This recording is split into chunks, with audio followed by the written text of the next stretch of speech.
현대출 플러스 꾸준히 전세 보증금을 받아서 보증보험을 들어주는 방법이 있습니다.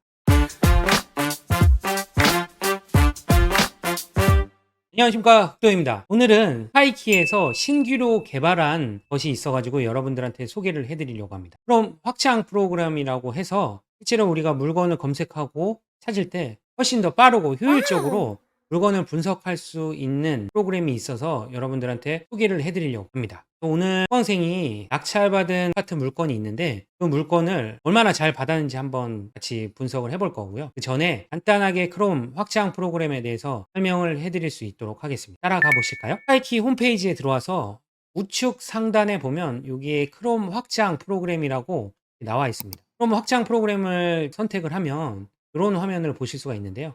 확장 프로그램 다운로드를 하게 되면 저는 이미 크롬에서 설치를 했기 때문에 이렇게 삭제라고 나오는데 설치 항목이 나올 겁니다. 여기서 설치를 누르면 되는 것이고요. 또 만약에 설치가 다 완료됐다 보면 크롬에서 우측 상단에 이 확장 프로그램 목록이 나올 겁니다.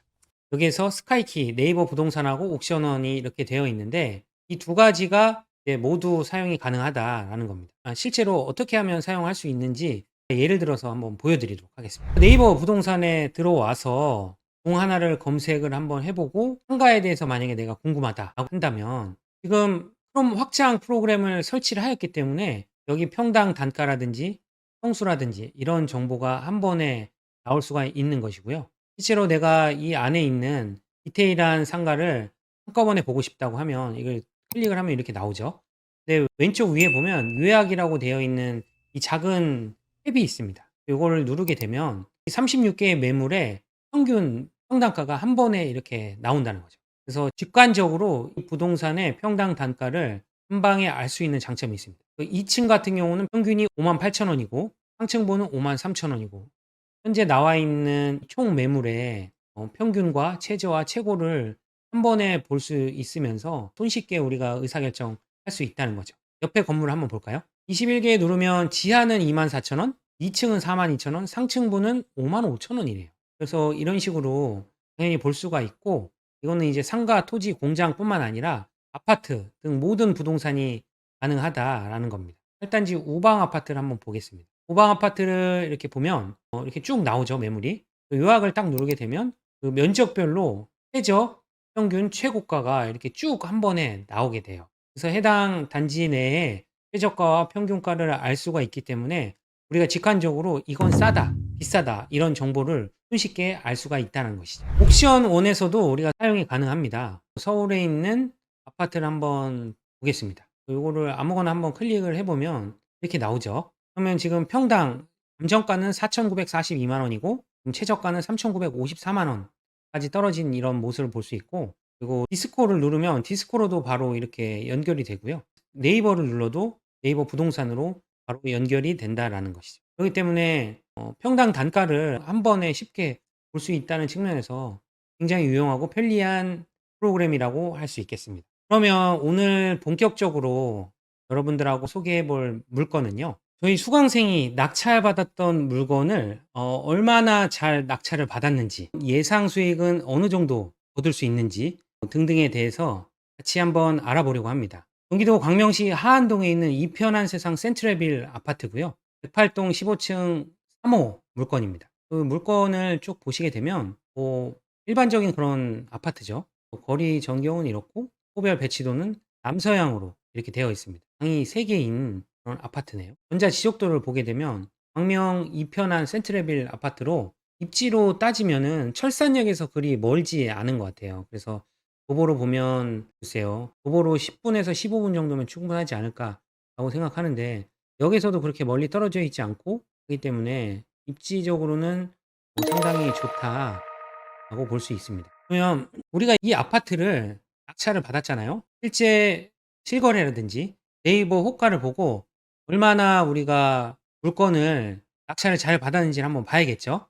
하안동 이편한 세상 센트럴빌로 이렇게 들어갔고요. 면적 자체가 84 제곱미터이기 때문에 국민평형 이하라고 볼 수 있습니다. 84.981이기 때문에 타입은 C타입으로 보여집니다. 실제 그 7월에 실거래된 금액을 보면 1층이 저층이라서 한 9억 5천, 정도 되고, 기준층은 한 3억, 9억 3천에서 9억 4천, 고층 같은 경우는 9억 6천5백까지 이렇게 거래가 됐네요. 그래서 대충 보면 15층이고 향도 나쁘지 않기 때문에 한 9억 5천 정도는 되어 보입니다. KB 시세도 일반 평균가가 9억 3천5백이고 하위 평균가가 9억 5백인 겁니다. 낙찰가가 8억 8천5백이었으니까 제가 봤을 때는 그래도 한 5, 6천 정도는 최소 싸게 낙찰 받지 않았나, 그렇게 일단 보고 있습니다. 실제 네이버 매물을 나와 있는 걸 한번 볼까요? C타입 같은 경우는 가격 순으로 이렇게 필터링을 하면 지금 저층이 9억으로 나와 있고요. 1층이 9억 1천, 9억 2천 뭐 이런 식으로 나와 있고요. 기준층을 보면 시작이 이제 바로 1층에서 1층 9억 3천에서 바로 기준층 9억 6천까지 올라와 있기 때문에 시세로 봤을 때는 보수적으로 9억 3, 4천 정도로 보는 거는 크게 무리가 없지 않을까라는 생각을 하고 있습니다. 그래서 우리가 부동산을 경매로 낙찰받는 이유 중에 하나가 시세보다 저렴하게 안전 마진을 확보하면서 매입을 할 수 있는 장점이 있기 때문에 경매라는 제도를 활용해서 우리가 부동산을 매입을 하곤 하는데요. 이런 경우 상당히 잘 받았다고 볼 수가 있습니다. 지금 매각 허가 결정 7월 2일 날 났고 대금 지급 기한이 8월 20일인데 8월 2일 날 미리 납부를 했네요. 보통 대금 납부 기한은 그 대금 지급 기한 이내까지 납부를 하게 되면 이자 없이 잔금 납부를 할 수 있는 거고요. 대금 지급 기한 후 납부라고 해서 우리가 연체 이자처럼 이자를 납부를 하면 2024년 8월 20일이 지난 이후에도 우리는 잔금 납부할 수 있는 권한이 있다는 거죠. 물론 발생하는 이자는 우리가 추가적으로 납부를 해야 됩니다. 이게 다음 차수로 다시 경매로 나와서 제3자인 누군가가 낙찰 받기 전까지만 잔금을 납부한다고 하면 소유권을 가져올 수가 있습니다. 권리적인 거를 보지 않았는데 소유주가 갖고 있는 것이기 때문에 권리적으로는 아무 문제가 없다라고 볼 수가 있습니다. 여기까지 봤으면 우리가 일반적으로 시세보다 저렴하게 매입을 했기 때문에 앞으로는 어떤 방식으로 이 부동산을 세팅할 것인지가 매우 중요하다라고 볼 수 있습니다. 제가 금융의 팁에 대해서 전체적으로 설명을 드리려고 하고요. 여러분들 잘 보이시나요? 해당 물건의 감정가는 9억 1천입니다. 9억 1천을 이렇게 업데이트를 하고요. 그리고 KB 시세 평균값이 9억 3천5백만 원입니다. 낙찰가가 8억 8천5백만 원이요. 이렇게 업데이트를 하고, 첫 번째 케이스는 만약에 이거를 대출을 받고 추가적으로 월세로 만약에 세팅을 한다라고 하면 월세 보증금을 봐야겠죠. KB 시세 월세 보증금, 보증금 5천만 원에 약 140만 원 정도라고 생각을 하시면 될 것 같습니다. 월세 보증금 5천만 원, 130만 원 이렇게 세팅을 하면 되고요. 이자 같은 경우는 요즘에 이자가 많이 줄었기 때문에 일반 가계대출로 받게 되면 3점대 중반 정도면 세팅을 할 수가 있고, 사업자 대출로 받는다고 해도 한 5%대 후반 정도면 충분히 가능할 거라고 보여집니다. 만약에 3.5%로 가정하고 제가 좀 설명을 드리겠습니다. 만약에 내가 다주택자 혹은 1주택자라고 한다면 매매 임대사업자 대출을 받아야 되는데, 대출의 기준은 KB 시세 60% 하고 낙찰가의 80% 중에 낮은 금액을 우리가 대출을 받을 수 있다라는 것이죠. 그래서 KB 시세 60%를 하게 되면 5억 6천1백만 원에 매매 임대사업자 대출로 받을 수가 있게 되는데, 그럴 때는 내 투자금이 총 2억 8천3백만 원 정도 들어가게 되고 매월 월세가 마이너스 한 33만 6천 원 정도 이렇게 발생을 하게 된다는 거죠. 그럼 두 번째를 한번 볼까요? 우리가 대출을 받아서 월세로 세팅하는 방법이 있다고 하면 두 번째는 전세로 갭 투자하는 방법이 있을 겁니다. 이런 경우에는 감정가 9억 천에 KB 시세 9억 3천5백만 원이고요. 낙찰이 8억 8천5백이 됐으니까 전세 보증금만 업데이트를 하게 되면 되는데, 전세 보증금은 현재 KB 시세 기준으로 6억 5백만 원 정도가 일반 평균가로 세팅이 가능한 걸로 보입니다. 여기 6억 5백으로 이렇게 하게 되면 실투자금이 실제 2억 8천9백만 원 정도 세팅이 가능하다는 거죠. 그러면 이거를 만약에 나는 전세로 단순히 구하는 것보다는 투자금을 현저하게 줄여서 세팅을 하고 싶다라고 하면, 많은 사람들이 잘 모르시는 로직이 현대출 플러스 후순위 전세 보증금을 받아서 보증보험을 들어주는 방법이 있습니다. 이런 경우에 대한 로직을 여러분들한테 설명을 드리기 위해서 가지고 왔는데, 구체적으로 한번 보여드리겠습니다. 현대출하고 보증보험으로 세팅하는 방법은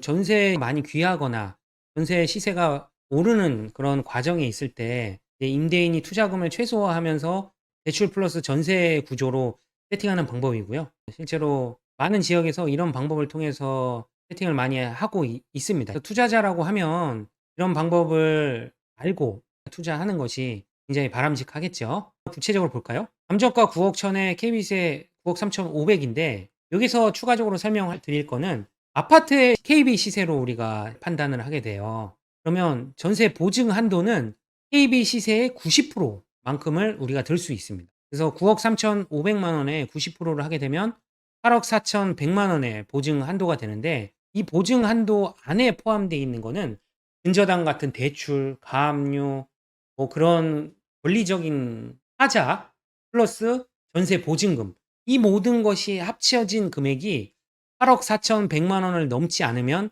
전세금 반환 보증보험 가입이 가능하다라는 거죠. 그래서 우리의 전략은 이 모든 근저당과 전세 보증금의 합이 8억 4,100만 원이 넘지 않게 세팅을 해주면서 우리가 보증보험을 임차인한테 들어준다고 하면 우리 투자금을 적게 묶이게 하면서 임차인이 보증보험 가입을 할 수 있게 들어줬기 때문에 전세금도 안전하게 지키고 투자금을 줄일 수 있는 투자 방법 중에 하나라고 볼 수가 있겠죠. 그러면 보증 한도가 8억 4,100만 원이 되게 되는데 8억 4,100만 원 중에 전세 시세를 한번 볼게요. 근데 아까 전세가 6억 500만 원이라고 했죠.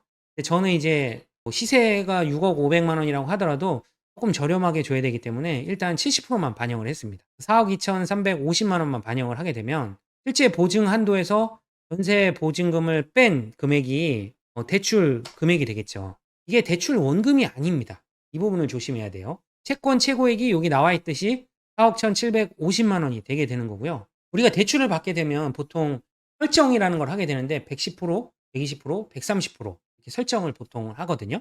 채권 최고액이 나와 있지만 110%, 120%로 설정을 하기 때문에 실제 대출 원금은 여기서 120%라고 가정을 하게 되면 4억 1,750에서 120을 나누게 되면 3억 4,700만 원 정도 대출을 우리가 받을 수 있다는 거죠. 그러면 우리가 순수 레버리지라고 일컫는 그 금액은 어떨 걸까요? 이 대출 원금하고 전세 보증금이죠. 그래서 대출 원금하고 전세 보증금을 합한 금액이 7억 7,100만 원이 되는 거예요. 이제 총 레버리지는 7억 7,100만 원이라서 우리가 낙찰을 8억 8,500에 받았기 때문에 실제 투자금은 1억 1,200만 원만 들여서 세팅을 할 수 있다라는 거죠. 만약에 물론 여기서 이자는 5%로 가정했을 때 144만 9천 원씩 매달 납부를 해야 됩니다. 근데 만약에 저는 이제 전세 시세를 70%만 반영을 했는데 전세가 품기예요. 예를 들어서. 그러면 6억짜리를 한 5억 5천에 세팅을 한다고 가정해 봅시다. 이렇게 가정을 하게 되면 실제 투자금은 더 줄어들게 되는 거죠. 이자도 줄어들게 되고 모든 것이 연결이 되도록 제가 수식으로 설계를 해놨습니다. 제가 여러분들한테 선대출 플러스 보증보험으로 세팅하는 이런 방법에 대해서 알려드리는 이유는 우리는 투자자이기 때문에 일단 기본적으로 안전마진을 확보한 채 굉장히 낮은 금액으로 우리가 낙찰을 받아야 되는 게 기본이고요. 물론 2억 9천, 3억으로 투자를 할 수 있겠지만 그 반도 안 되는 금액으로 투자를 함으로써 2년 후에 이제 가치 상승이 일어났을 때 최소의 금액으로 가치 투자를 할 수 있는 그런 방법을 여러분들한테 구체적으로 소개를 하려고 이 자리를 마련하게 되었습니다. 이해하시죠? 지금 이제 실물 경기는 또 안 좋지만 미국에서 9월부터 금리를 인하한다고 돼 있고 연내까지 세 차례 정도 예상을 하고 있는데 우리나라도 이제 금리가 낮아지고 통화량이 증가되고 하다 보면 조금씩 아파트 가격이 서울부터 온기가 불어서 조금씩 거래가 되지 않을까라고 생각을 하고 있습니다. 이런 사이클을 이해하면서 우리가 투자를 한다는 것은 우리가 낙찰을 다소 잘못 받더라도 물이 들어올 때 물을 적게 되면 그만큼 많이 시세 차익을 발생시킬 수 있는 거기 때문에 효과적인 투자를 하기 위해서 최선의 노력을 다해야 할 것입니다. 오늘 영상도 도움이 되셨다면 구독, 좋아요, 알림 설정 감사합니다. 안녕.